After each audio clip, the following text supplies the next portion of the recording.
a gente existe uma tabela, faz uma depreciação em cerca de 25%, existe uma regrinha que ele vai equalizar o que está mais alto e o que está mais baixo.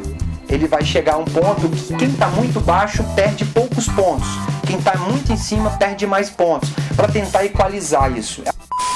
Daí o proprietário lá da fazenda, que não tem nada a ver com isso, às vezes ele não entende isso. Esse monte de vagabundo. Então, a equipe técnica, muito antes do campeonato acontecer, vai em todos os pontos. Esses pontos que eu coloquei no GPS dos pilotos, foi checado um por um.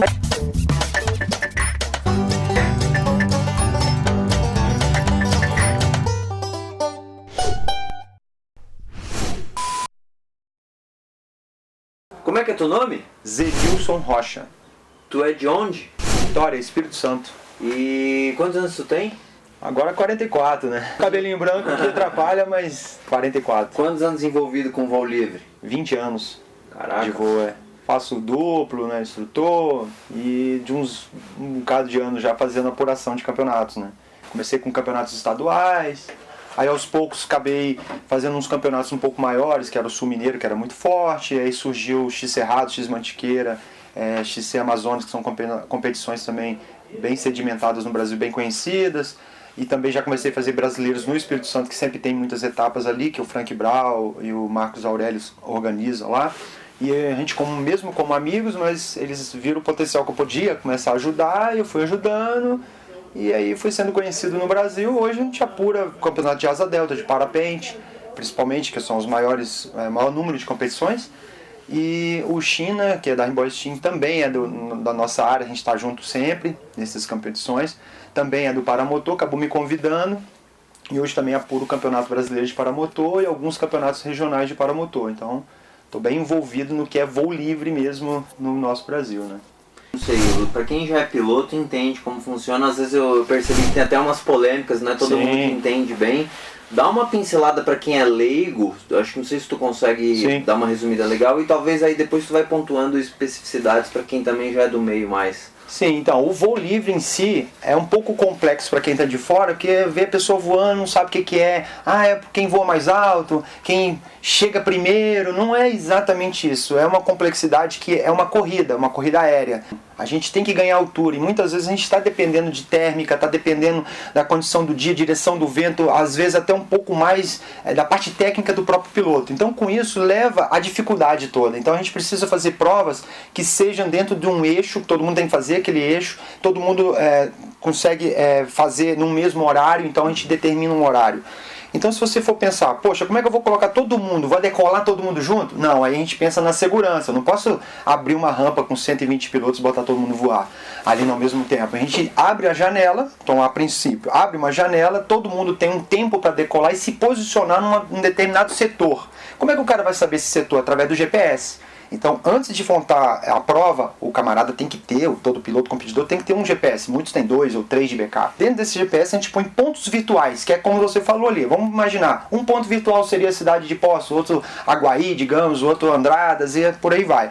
Então ele recebe o GPS dele, nessa competição, por exemplo, tem mais de 90 pontos. É tudo espalhado. Se você olhar no mapa em 2D, você olha, nossa, é um monte. Aí a gente começa a pensar num desenho, num traçado da rota. Nós vamos pegar hoje uma rota, montar ali virtualmente, exemplo. Vai decolar 11 horas, meio-dia e meio seria o start para todo mundo. A gente imagina um ponto, um cilindro, esse ponto da cidade, com, digamos, um cilindro de 3 km, então você teria que sair a partir de meio-dia e 30. Se você sair antes, não vale. Se você sair depois, o seu relógio já começou a contar meio-dia e 30. Então, todo mundo voando, eu tenho que sair desse raio, que a gente chama de cilindro ou pilão, sair ali e fazer o start. Aí digamos, qual é meio longe? Vamos botar Andradas aqui, que está cerca de 20 e pouco quilômetros, talvez, 30 quilômetros, 20 quilômetros ali. Aí bateu no pilão lá, digamos, com raio de 400. Dali tem que ir para Aguaí. Então você vai fazer um desenho, você vai olhar assim, é meio esquisito, né? Faz uma bolinha aqui, outra bolinha ali.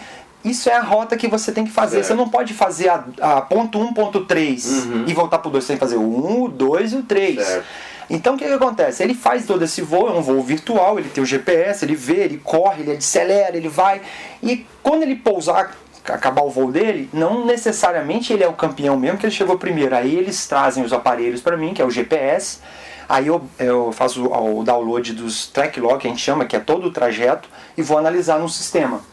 O que o sistema vai fazer necessariamente? Primeiro vai avaliar se ele decolou dentro da janela que nós determinamos.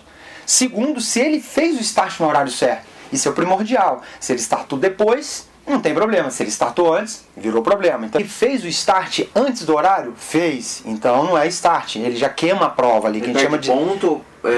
Costuma zerar. Não vai zerar porque a nossa metodologia de parâmetros diz que ele faz a distância mínima que foi determinado. Então se ele tivesse decolado e feito 20 km, 30 km, 50 km de prova, mas ele startou errado, ele vale a pontuação mínima. Digamos que a pontuação mínima do dia foi 50 pontos. Ele vai receber só isso. Então, é meio dolorido. É o pior que pode acontecer. É muito dolorido. Então é uma questão de decolar, é tempo todo atenção. Você tem que estar atenção ao horário, decolou, atenção no relógio, no aparelho, de montar a prova certa para startar certo. Isso causa um pouco de estresse quando muda alguns parâmetros, atualizações de aparelhos. Existe sempre essas constâncias. Então o que acontece? Essa análise que eu vou fazer é start, se ele fez, ok, vamos ver se ele fez o segundo ponto, o terceiro, o quarto e o quinto e chegou no gol. Beleza? Fez? Opa, então quem é que fez primeiro? Então no universo de 125, 130 pilotos ali na competição, eu vou avaliar todos esses pontos. Aí depois que eu avaliei todos os pilotos, fez o start, fez o decolagem no tempo certo, o start no tempo certo, fez todos os pilões, quem é que fez mais rápido? Esse que fez mais rápido passa a ser o cara que determina o tempo da prova. Então pensamos em 3 coisas que tem que ser analisado. Quando ele fez, esse é o tempo mais rápido, ok, aí a gente pontua ele como, aí faz uma regra de 3, né? Ele é o que mais tem ponto e existe uma proporção em número de pilotos. Aí você fala, ixi, já começou a ficar complicado. Mas aí tem uma outra análise a ser feita. Ele fez todos os pontos? Fez, ok, a gente considera como gol. Quando você olha no resultado, você vê lá a palavrinha gol, vai ver todos os pontos lá, são várias colunas de pontuação. Aí existe um outro que é polêmico, que é o tal do ponto de liderança. O que é isso? Tá todo mundo voando junto, a rota é para lá, otimizada, que esse é o caminho. Quem que tá voando mais tempo na frente? Então, todo o volume da prova, do primeiro que ganhou, lembra que eu falei do horário? Digamos que ele fez a prova lá de 80 km em 1h40. Ele determinou o horário. Então você pega o horário dele e determina quanto tempo os pilotos estavam voando na frente. Aí você vai fazendo uma proporção de peso, de ponto para ele. Ele vai ganhar entre 20, 30, 40 pontos, 50 pontos de liderança. Aí, beleza, então você tem um ponto de quilômetro, que eu nem falei quanto que pode ser, e mais um ponto de liderança, que pode variar. Às vezes dá 5 pontos, 3 pontos, porque depende do tempo da prova e da distância da prova. O cara que anda na frente ali correndo, imagina a bicicleta, tá todo mundo andando a 40 por hora. E tá todo mundo a 40 por hora. Então um grupinho na frente fica ali. De repente um camarada começa a pedalar mais forte, impor um ritmo de 50 por hora. Ele ganha um bônus. Ou ele ganha um bônus, que é o ponto de liderança. Ou ele estica da galera e deixa eles pra trás e vira um pelotão único. E fica 2 pelotão, um cara sozinho na frente, o competidor e o pelotão. Mas dificilmente um competidor vai deixar o cara se estampar na frente, ele cola atrás. É só quem quiser fazer o paralelo, pensar lá na Fórmula 1. Ayrton Senna saía na frente, andava na frente, andava na frente, andava na frente, a galera tinha que esticar mais. Quem tinha um carro melhor, o que ele fazia? Ficava fechando. Só que isso no parapente não é funcional. Você não pode ficar fechando, que aí já é pilotagem agressiva, você atrapalhar o outro. Então, no parapente a gente não tem uma pistinha. Você tem todo mundo para você jogar. Eu quero jogar na montanha da esquerda, da direita.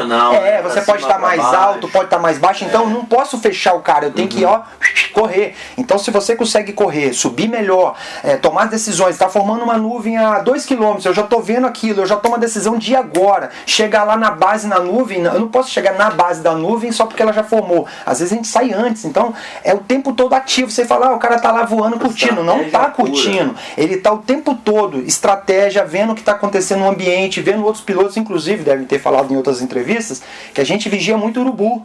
O urubu tá voando, ele não tá ali só por causa de carniça, ele tá ali também para curtir o voo, ele é mais curte que a gente. Ele tá ali ganhando uma térmica, a gente bateu o olho, viu, a gente corre neles e sobe junto com eles. Muitas vezes o urubu afasta um pouco quando ele tá assim, mais não tá muito acostumado vendo parapente, daqui a pouco ele tá colado com a gente, subindo em térmica, gira, voa 30, 40 km do nosso lado, sobe em térmica junto, às vezes corre na frente, acha a térmica, parece que ele quer andar com a gente igual cachorro, é impressionante. Então a gente tem muitas variáveis ao mesmo tempo, além de toda essa parte operacional ali, não é o que eu vou fazer, durante o voo você tem que ficar ligado, tá? Tem uma nuvem formada, tem um piloto saindo na base e ele começou a perder, opa, já não vou para ali, tá ruim, vou na outra linha, então Então você tem muitas opções. Quando voa um grupo muito junto, as decisões, digamos assim, sendo um pouco simplório, não é tomadas por todo mundo. Tem um grupo pequeno que puxa mais, puxa a linha, a galera vai meio que seguindo. Então essa bonificação para quem lidera é mais que E voltando na questão, sim, ela sempre é muito justa, porque você está se auto-penalizando. Se você está puxando o pelotão, você que está tendo que achar as coisas não com tem mais referências, né? as referências são menores para você. Não estou dizendo que o piloto que puxa é o doidão. Esse cara, se ele está se pondo na condição mais difícil, ele tem que ganhar um ponto, sim. Eu acredito que o ponto até talvez é pouco, teria que ser mais, porque ele realmente está se pondo em risco. Você tem 120 pessoas atrás de você, que se abrir todo mundo, fica mais fácil de rastrear. Mas ninguém vai fazer isso numa competição de race to go, que é o nosso modelo. Fica todo mundo meio embolado, marcando o outro. Eu não posso descolar desse piloto, porque se ele ganhar de mim 2, 3 pontinhos, eu fico para trás no ranking. Então, o cara tá pensando o tempo todo ali, se eu ficar bem agora na prova, o outro fica mal. Se ele ficar bem e eu não, eu vou me ferrar. Então, é muito detalhe. Então, além de preocupar no voo, o cara tem que ficar o tempo todo com a estratégia. Mas em resumo, chegou lá, chegou primeiro no gol, aí ele estabeleceu o tempo. Se ele um outro piloto às vezes voou mais tempo na frente, ele ganha mais ponto de liderança do que chegou na frente, então ele pode até passar o cara. Então é o tempo médio, quem teve o tempo médio maior. Tempo curto, menor. Quem chegou mais rápido no gol, certo, estabelece o tempo. Ah, tá, ele é a referência. Ele é referência, certo. Só que às vezes o que chegou no gol não necessariamente é o que mais acelerou. Sim. Porque vamos supor, tá todo mundo aqui, eu tô acelerando. No final eu fico baixo, todo mundo me passa, aí eu chego. Quem mais acelerou durante a prova na proporção inteira foi o piloto X, mas quem matou foi o Y. Mas às vezes esse piloto Y não fica como primeiro na prova, é um pouco diferente. Estranho, o cara chegou primeiro, mas ele não é o primeiro, porque do meio do caminho existe uns pontos para bonificá-lo. Aconteceu com o futebol, que antes tinham as finais e depois agora passaram para os pontos corridos. Exato. Pegam a média. Então, para você falar assim, pro grande público, como é que é fácil entender? Correu, quem chegou primeiro ganhou. É legal, mas pra gente na competição, que existe tantas variáveis, igual eu falei, tomar decisão, o momento certo, acelerar ou não, impor um ritmo no grupo, isso já não é, já aí tem que pensar melhor na fórmula. Vamos pensar uma coisa um pouco mais técnica, porque senão você penaliza todo mundo, é só correr. Aí você fala, nossa, isso é muito complicado. Não é complicado quando você pensa no fator segurança. Imagina 120 caras voando loprado, querendo chegar de qualquer jeito. Passar por cima de uma cidade dessa aqui é baixo e ter que pousar dentro da cidade. Opa! Acidente, morte, problema. Então a gente tem que fazer alguma coisa que pondere isso. Inclusive, existe uma coisa, se vocês olharem lá no quadro de provas, a gente chama de end of speed. O que é isso? É um cilindro grande que encerra a prova e o tempo. Puf, para o relógio. É ali, acabou, não precisa correr mais.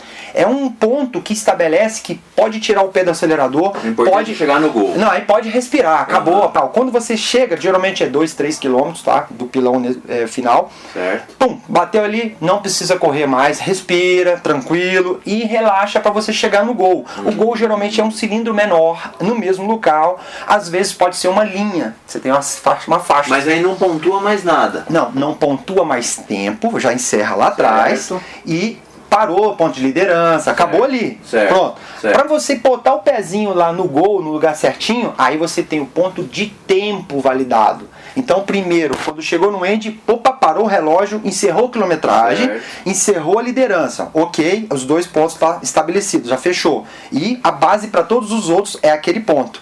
Aí você tranquilamente, 10, 15 minutos, até 5 minutos ou 2 minutos, não importa, depende da sua altura que você vai estar, você curte e tal, e chega no gol e posa. Ok. Essa é a hora que você fez esse cilindro menor, ele, lembra do tempo que eu falei que estabeleceu? Agora vamos calcular os pontos de tempo. Então você fala, nossa, então é 3 campos importantes. 3. Por quê? Se você for parar para imaginar, o cara vai correr e pousar de qualquer jeito, vai começar a dar acidente, porque o cara vai querer correr mais do que necessário. Então a gente faz um raio grande, aonde o cara, se ele chegar correndo, ele não consegue chegar no menor, ele tem que dar uma respirada agora e chegar no secundário.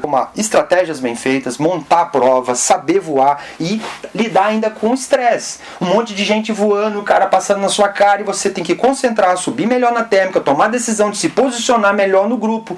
Então, é muito técnico, é bem puxado. E pior de tudo isso, ele chegar aqui na hora de baixar o GPS e descobrir que o GPS dele falhou, ou que ele startou 2 segundos. Bastante, muito. GPS falhar. Já aconteceu muito. Aí, com os anos se passando, os eletrônicos ficaram muito modernos. Se você pegar o seu próprio celular, digamos aí, nós estamos em 2019, sei lá, 2005, 2006, o celular era só para ligar, tinha uma agendinha telefônica. Sim, aí veio 2007 ali com o iPhone, 2009 os smartphones. Hoje nós temos o smartphone que faz tudo, faz transação bancária, tem barômetro, hoje tem aplicativo no celular, você consegue ver mapa, você navega. Então, se você for parar para analisar, nossa parte tecnológica evoluiu muito. Sim. E também os voos. Porque a gente hoje consegue voar com eletrônico que mostra espaço aéreo, mostra desenho de estrada, é muito melhor. Então, se você for parar para pensar, nossa, tá mais fácil voar.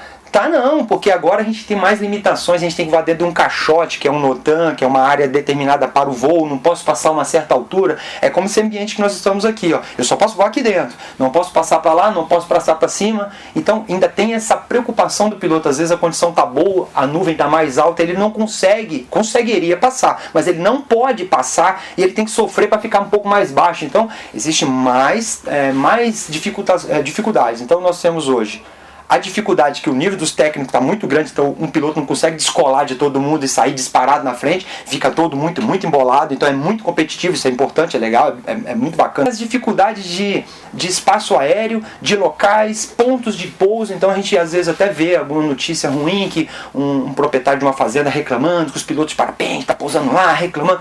Aí vamos parar para analisar, uma cidade igual Poços de Caldas, aí você tem cerca de 120 pilotos, nós gastamos em média R$200 por dia, faz as contas, 120 pilotos, R$200 por dia, é injetado 200 a 300 mil reais diretamente na cidade, e você fala, mas vai só pro posto de gasolina, pro hotel, uma despesinha ali que o cara faz. Peraí, mas o hotel teve que contratar mais pessoas. Sim, gira o dinheiro, esse dinheiro eu não vou levar pra minha cidade de volta. Semana, eu vou sair de Vitória, vou gastar aqui, eu fui no supermercado, fui comprar uma pasta de dente, um restaurante, mas você só gastou isso, mas se você olhar esse volume todo, ficou aqui.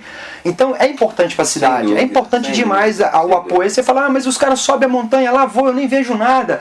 Mas é legal o público acompanhar isso, porque ele tem ajuda indireta e direta. Aí o proprietário lá da fazenda, que não tem nada a ver com isso, às vezes ele não entende isso. Esse monte de vagabundo. Eu sou empresário, a maioria é empresário, muitos às vezes são funcionário público, às vezes o cara não tem condição até de ficar saindo toda hora. O que ele faz? Ele vai lá e pega, estabelece lá que vai ficar 10, 15 dias fora, e ele está gastando uma fortuna para poder ficar fora do emprego, às vezes pagando alguém para trabalhar para ele, e aí o cara chega, vê uma recepção dessa e fala, não dá para entender muito bem, mas a gente acaba deixando para lá. Mas o fato é que nós temos alguns pousos que são limitados, porque tá bom, mas eu não posso pousar porque o proprietário não autoriza. Entendi. Então a gente ainda tem essa parte preocupante. Variáveis, são muitas variáveis. Então quando você vê um piloto de parapente, ajuda ele. Se tiver com a mochilona nas costas, pedir carona, dá a carona. Na cidade o pessoal recebe bem. Não, é porque o voo livre é bem sedimentado. A gente tem um grupo de pilotos aqui, competidores a nível internacional, e é bem conhecido. Então, quando a cidade já está em contato com o voo, a coisa se torna natural. O próprio hotel aqui, a estrutura do hotel, o proprietário também mexe com o voo. Então, a gente é bem recepcionado. Estou dizendo que algumas cidades não conhecem o esporte. Então, às vezes, não entende. Ficou famoso aí de um fazendeiro. Sim, né? Isso aí, na verdade, foi até no nosso estado, lá próximo do campeonato do nosso estado, mas na verdade foi até no estado de Minas, o local. Mas isso tem acontecido com um pouco mais de frequência, não com frequência, e tem ficado público. A gente sempre lidou com isso. Sociais, porque a gente tem um celular, a pessoa grava e infelizmente a pessoa viraliza aquilo, às vezes até inocentemente. Mas a verdade é que nós já passamos por isso. Então a equipe técnica, muito antes do campeonato acontecer, vai em todos os pontos. Esses pontos que eu coloquei no GPS dos pilotos, foi checado um por um. Alguns deles foram pedindo autorização. Aí a gente tem que chegar, fulano, nós vamos fazer, o pessoal vai pousar aí. Às vezes a gente tem que até fazer isso, avisar o proprietário, vai ter um grupo chegando aí e tal. Mas é bom isso aí, né? Sim, mas olha só, um monte de problema. Nós montamos a prova na hora, na rampa, 20, 30 minutos antes de passar para os pilotos. Aí nós temos mais um problema.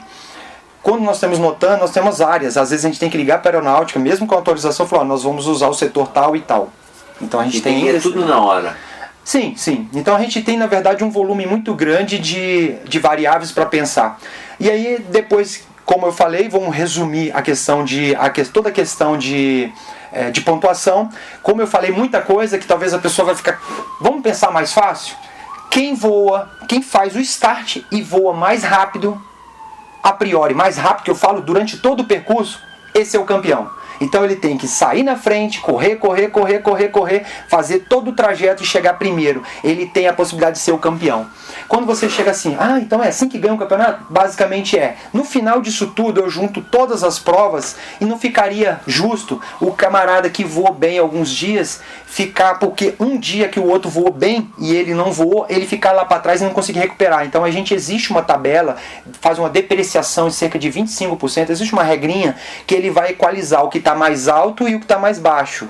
Ele vai chegar a um ponto que quem está muito baixo perde poucos pontos, quem está muito em cima perde mais pontos, para tentar equalizar isso. Aí você fala, mas isso você não está prejudicando? Não, porque a gente mexe com a variável que é tempo.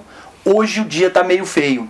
No primeiro dia o tempo estava ótimo. Então, como tem muitas decisões a ser tomadas, não quer dizer que o piloto principal, que é o mesmo que puxou todos os dias, é difícil de acontecer isso. Um único piloto ser o principal 7 dias sendo o piloto da ponta. Quando acontece isso, é uma discrepância? Não. É porque o nível do camarada é tão alto e o nível do restante é um pouco mais baixo. Isso já não acontece. Não acontece, esquece. Tá? A gente tem pilotos internacionais aí, pilotos brasileiros que voam em campeonatos internacionais. Nós temos pilotos estrangeiros aí, tem alemão, suíço, que vem para competir, que toma pau dos brasileiros. E tem competições que os brasileiros não deixam esses caras nem passar perto. Aí você fala, mas isso é uma base certa? Sim, o nível técnico dos brasileiros subiu muito pelo fato de a gente estar tendo esses campeonatos internacionais e os brasileiros também lá fora. O Brasil é um sítio de voo muito top. Rapaz, o Brasil é muito bom. A gente tem nós temos Quais são os melhores lugares para a prática de campeonatos do Brasil? Sul de Minas, então, o Sudeste é muito bom.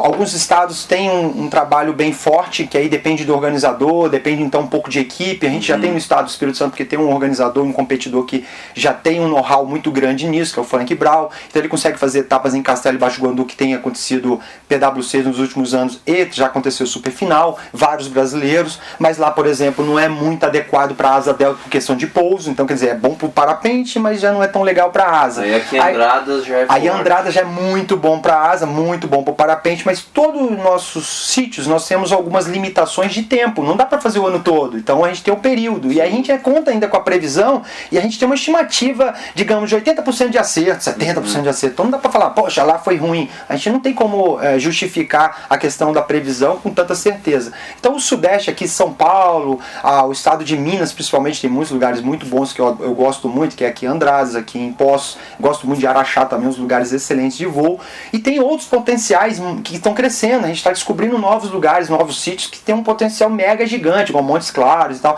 Então alguns lugares vão amadurecendo, até a estrutura da cidade. Poços de Caldas tem estrutura para receber campeonato, beleza, hotéis, muitos hotéis, rampa fácil acesso, vários canais ali de estrada, tá fácil. Aí qual a dificuldade? Espaço aéreo. A gente teve dificuldade para fazer o espaço aéreo, quando o aeroporto está mais perto de capitais e trânsito. Aí, um exemplo, Montes Claros já está mais distante, mas a gente tem a questão de estrutura, mais complicado, né? Estrada, resgate. A Espírito Santo, por exemplo, Castelo e Baixo Guandu está bem sedimentado, a gente não tem problema de espaço aéreo, está perto da capital e tem um período bom do ano, então a gente já tem um facilitador. Aí a gente teve uma etapa ano passado em Igrejinha, no sul, e teve em 2015 também em Sapiranga, que é bem próximo, excelente lugar muito bom, bacana, mas eles têm a limitação de um tempo do ano ali, tipo, não dá para fazer muito no início, tem que ser mais pro fim do ano, local muito legal, mas também tem a dificuldade de espaço aéreo. Então, dificuldade nós encontramos o tempo todo, apesar que o Brasil é grande, a gente está em busca de novos lugares, até para poder ter mais opções, senão daqui a pouco a gente fica muito fadado aos mesmos lugares, ali fica girando dentro dos mesmos lugares mais próximos. Isso aí, galera, valeu, perfeito. Vamos acompanhar aí, um abraço. Obrigado.